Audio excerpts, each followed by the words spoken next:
Hi everyone, Deacon Anthony Cioe here. So now, you know that over the last several months we have been speaking with parishioners, we've been speaking with friends about knowing God, loving God, and serving God. And the questions really revolve around how do we come to know God? Not just know of God, how do we really get to know God? How do we feel God's love in our life and how do we share that love with others? And then how do we bring that love out into the world so that we can serve God? And by serving God, we're serving others and we're really doing what God has put us here to do. So that's kind of the background and basis for what we're doing. And today I have with me another special guest, because today I have with me Christina Nunno. Hi, Christina. Hi, how are you? I want to thank you so very much for being with us today, and kind of taking this opportunity to share some of your thoughts with us. What school do you go to now? I graduated. When? So I graduated college in 2020, and then I did my master's in 2022. Okay. So you have your master's. I do. Already? I do. How did you do that? Well, we were at the last breakfast after mass, and someone was walking around with wine, and they came over and they're like, "Oh, you're not old enough." Yeah. Like, I'm 26. I'm 26. Well, you know what? But you look young. But I thought you were still in grad school. I really didn't realize that you had graduated. What do you have your master's in? So it's in health psychology, Okay. with a concentration in like neuroscience, neuropsychology. So that's what I was doing through grad school, and then about a year afterwards, year and a half afterwards. But I was working on a research study, which was great, except the research study ended, and then needed a new job. Okay. So what are you doing now? So I'm actually working in campus ministry now at Mercy Tech in Philly. Okay. In your own faith journey, and I know you're young, not as young as I thought you were, but I know that you're young. How have you come to know God? How would you describe your faith journey so far? Sure, absolutely. Well, I mean, I think my first understanding of God would have been within the context of family. And way back when I was, yay high, super little, I don't think I had the language to understand faith or to understand a faith journey, but I did know love, and I knew God's love through family. So that would be my first understanding of God's love. And then I attended Catholic school, and I was really, really blessed to be taught by wonderful teachers and sisters and priests, and so I think it developed, and I was taught about God, and being in an environment like that, both in school with my friends and at home, really solidified the foundation for me, and taught me, even without words, but just by actions and just by watching my parents or watching my teachers, realizing that your life isn't over here and your faith life is over here. It's all, it's all connected, and it is the foundation. And losing your faith is like losing a limb. So, and I think I understood that very early on, and I'm grateful for that foundation because it carried me through now into adulthood, and is the basis of how I live my life too. That foundation that they provided, I mean, that's that great starting place, that great building block. But now as an adult, you're continuing to grow in your faith. Absolutely. What are some of the things that you do to keep your faith alive, to strengthen it, to deepen it? Sure, absolutely. Well, it's always evolving. It's always changing, without question. Something that I might find incredibly helpful one moment might not be as helpful in the next moment. And I think what's so beautiful about our faith is that we have so many options and so many opportunities, and so many different people that we can turn to help us along that journey. So one of the things I love right now is adoration, benediction. To be in the presence of our Lord is beautiful, absolutely beautiful. So sometimes I'll just stop at a chapel on my way home from work, and it's a beautiful centering opportunity. I never walk away wishing I hadn't walked in, or I always walk away with a lesson or with something that God was trying to teach me that I was too busy or too distracted to see before. I've recently started journaling again, and that has been also very, very helpful for me. To be honest, I have trouble sitting down and composing myself enough to start journaling. So that experience, though it can be difficult, is really, really fruitful because I write everything down, and then by the end of it, it's less about me writing and me writing what God wants me to hear. God seems to have drawn you into an environment in your work life right now where you have a great opportunity also to continue to strengthen your faith. Tell us a little about what you're doing. Sure. So one of the pieces that has been really crucial for me is figuring out how I can live my faith and how I can be faith in an environment that sometimes is very supportive of it and sometimes isn't very supportive of it. And so it required a lot of prayer. It required a lot of reflection, a lot of conversations, really brutally honest conversations with God about it. And I think what I've come to realize is when I can't speak it, I can be it. So whether that is trying to be the love of God, whether that's trying to be the welcoming, supportive environment that God wants us to provide, I've learned that it is about the way that I live my life and not so much what I go around talking about, though helpful, and I look for those opportunities and I love those opportunities to talk about it, but that isn't always that isn't what's going to get the point across. We know the statistics about Catholics and those who really are leaving the faith. Bishop Barron calls them the nuns, the N-O-N-E-S, those people who were Catholic and who now, if you ask what their faith tradition is, they will check the box that says none. It seems very, very hard to be able to remain a strong Catholic in this world that we live in today. Are there any things that you do, or is there any time that you feel that burden is really, really strong on you, okay, and you have to kind of counter it? How do you respond to the world and the reaction to you as a Catholic in the world? Sure, it's tough. It's not an easy process. I think one of the things that I had learned in college that really strengthened and solidified my faith was that if I'm going to believe in something, and if I'm going to truly let it dictate how I live my life, I have to also know why I'm not doing this other thing. So it sounds kind of counterintuitive, but I kind of like to explore the other side too and say, okay, this is what I believe, and I know this is what I love and what I cherish, but I also need to examine this other side and try to understand where everybody else is coming from. And 10 out of 10 times I walk away still going back to my faith, but I have to understand where everyone else is coming from. And also I think it's who you surround yourself with. I've been really blessed to have a wonderful group of friends. We talk about our faith. We'll go to adoration together. We'll go to different church events together. And it's been really, really helpful because we're all relating to the same thing. We're all living in the same world, around the same age, dealing with the same type of challenges. So having those relationships and growing together in our faith is really, really helpful. And I'll text them, they'll text me, we'll call each other. It goes beyond just regular friendship.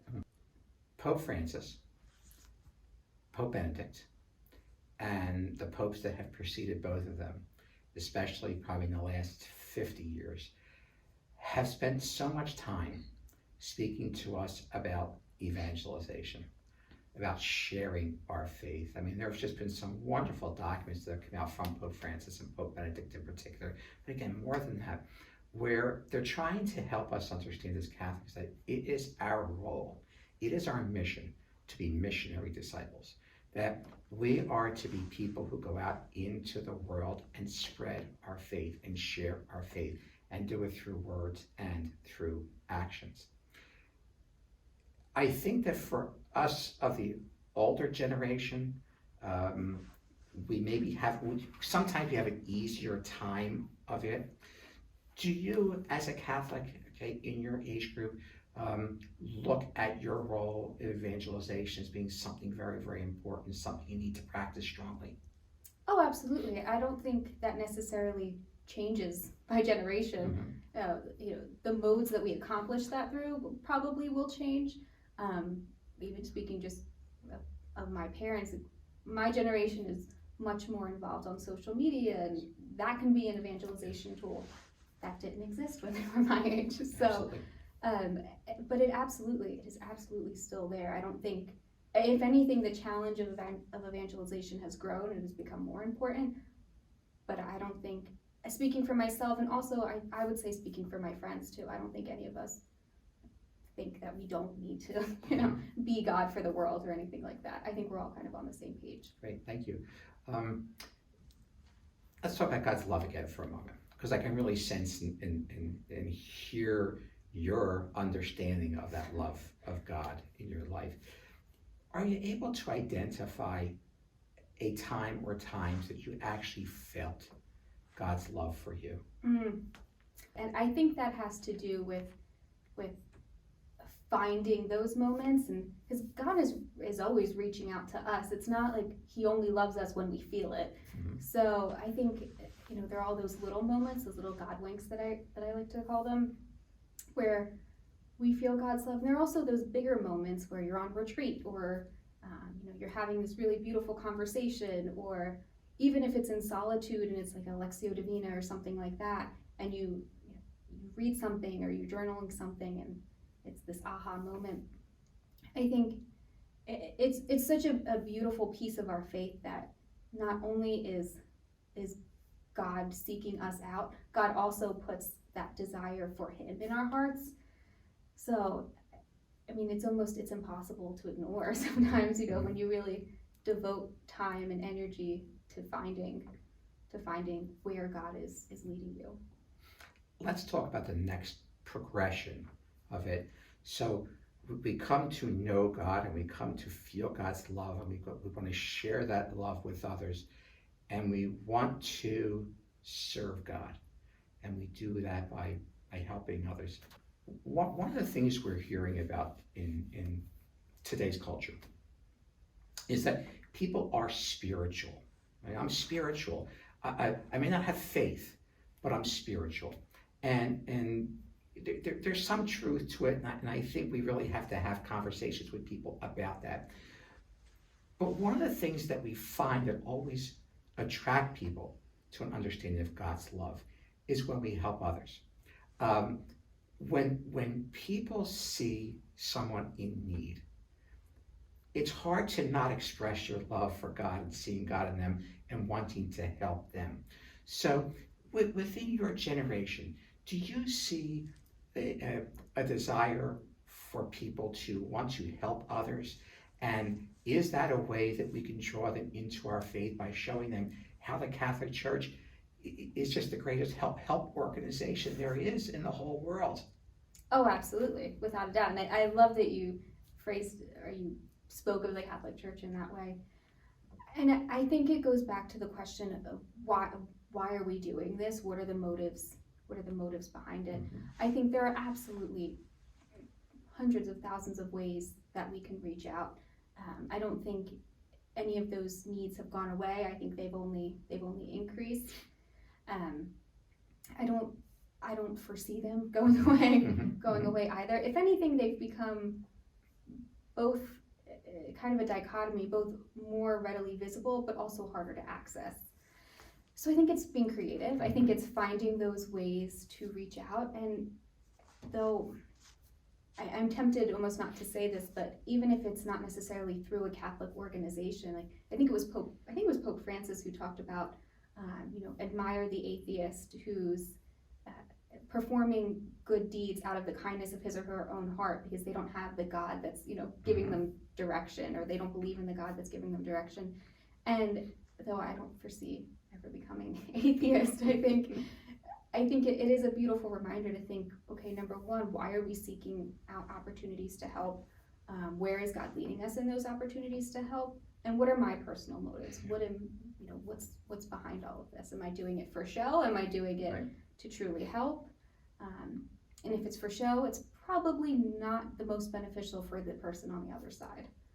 So I don't think those opportunities are going away anytime soon. I think we just need to be more creative in finding them and approaching them. Makes perfect sense. A few moments ago, we spoke about those people leaving the Catholic Church. Bishop Barron, who I greatly admire, recently, along with the USCCB, did a study, and they came up with a couple of things. They said that we need to stop dumbing down our faith. We know young people are smart. One quote was, one of the speakers in a particular series says, "My son is 8 years old. He wants to know about the Big Bang. And he wants to understand God's creation through the Big Bang." We need to stop dumbing down the faith. We need to speak honestly, scientifically with young people. Does that make sense to you? Do you think that resonates with young people? Oh, it absolutely does. And I think if we're dumbing down their faith, we're not exposing people to the beauty of it and the wonder of it. So I think we're almost doing the general population a disservice by dumbing it down, because we're not giving the Catholic Church the credit it deserves or the beauty it deserves, and we're not capitalizing on all of those aspects. You said an important word. You said beauty. One of the other points in their study was that people come to their faith through different methods, and if we can bring science into the conversation, if we can bring beauty into the conversation, if we can bring social justice and social needs into the conversation, we can help people understand why their Catholic faith should mean more to them than they understand that it does. What do you think of those methods? Oh, well, I think it's spot on. I don't think any of them are mutually exclusive. I don't think any of them are perfect in and of themselves. I think they build upon each other. And when we bring those into the Catholic Church and we look at the Catholic Church's perspective on each of those aspects, the Catholic Church doesn't deny any of them. It welcomes each and every one of them. So, I mean, I think it's a fantastic way to bring people into the church and to say, these aspects that you believe in are also believed by the Catholic Church. We're not, if you believe in science, we're not pushing you away at the door. That's right. I think it's a marvelous way of showing people how comprehensive and how intelligent too the church can be, and how open to those different ideas the church can be. I think you have a great ability to vocalize how intelligent the church is and how intelligent the church can be, because I think that the way you're able to speak about your faith, I think could open the eyes of a lot of people, and I think that hopefully those who will watch this will be able to hear what you said and say, you know what, that makes sense, and how can I share that with others? So I thank you for that. Anything else that you would like to share? Any thoughts that you have that you think are worthwhile sharing with those who might be watching this or listening to this in the future? I think one of the scary but also beautiful pieces of our faith is that God is there regardless. So even when our faith feels dry or our faith doesn't come across in what we're doing, God is never not there, and I think there's a piece that falls on us, and in those situations we need to seek God a little bit harder. So that might look different. That might look like turning to scriptures a little bit more, spiritual direction, whatever the remedy to that might be. But I think expecting that faith is a journey, and it's a beautiful journey. It's a confusing journey. It's a messy journey, but it is a journey nonetheless. And it's not a journey where God is way down there. It's a journey that He's there every step of the way. So I have to remind myself of that too. If I had a really bad day at work, or if God is feeling particularly distant that day, it's not God's fault. It's usually my fault, and I need to do a little bit better or put a little bit of extra time into prayer. Christina, I can't thank you enough. Oh, you're so welcome. I have to tell you, I think this was just absolutely awesome. Absolutely amazing. I am so jealous of youth right now. I wish I was your age so that I could be as vital in the world as you are. Goodness. So I thank you so very, very much. You're very welcome. And I thank you for watching. I do hope that what we're doing through these videos just gives everyone the opportunity to just hear how other people have come to know God, how they continue to strengthen their faith, how they feel God's love, and how they bring that love out to the world through their words and through their actions, being missionary disciples, because that really is what we're called to do. So again, I can't thank you enough for being here. I hope we could talk again soon, and God bless you.